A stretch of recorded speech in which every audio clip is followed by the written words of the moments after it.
Hi, Max Roth here. There are people in your life, I'm sure you can think of one or two, who make a difference because they're not worried about whether they're making a difference and whether anyone's noticing. Nephi Wirthlin lived in Orem, and he died just last month. I didn't know him, but it seems to me like he was too busy caring about other people to think about whether they cared about him. And in today's Dream Team, it turns out they cared a lot. These people swarming in a parking lot in Orem, you might call a flash mob of friends. Hey, how are you? Some were secretaries and lunch workers at Cherry Hill Elementary School. That's where Nephi Wirthlin worked. I don't think that the school district really realized how much he did at that school. I really don't. I agree. Some were students at Cherry Hill. It was every new nacho day. He would just always sing something about nachos. Something about nachos? Yeah. And he'd just kind of make it up as he went? Yeah. So I think just right over here on the grass, if you could all kind of be clumped, so...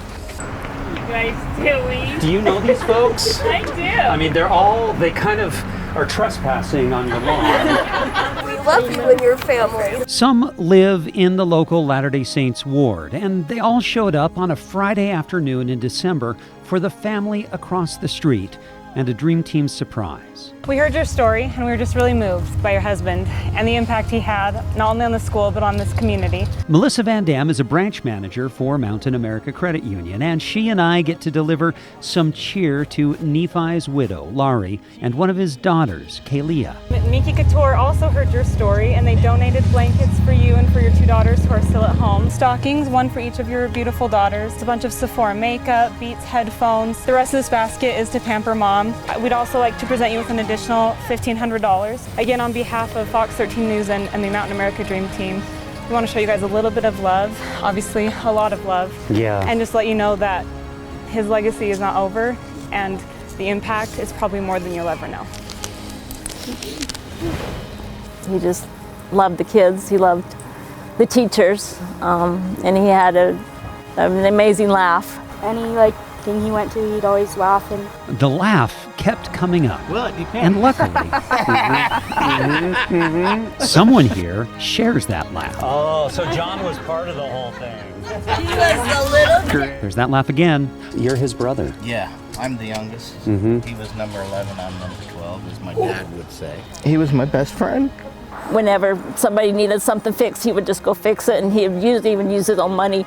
He would never allow the kids to walk through snow or ice if he had to be there, the wee hours of the morning or even the night before. We gathered money one year for him to have rain gear and warmer gloves, and just because we just appreciated him. It wouldn't matter if I was broke down 500 miles away. He'd be in a car. He'd be there. He's just a hard worker, heart of gold. Laurie and her family are still figuring out how they keep going without Nephi.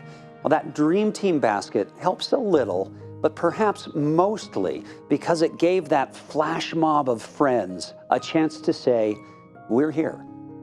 In the studio, Max Roth, Fox 13 News, Utah.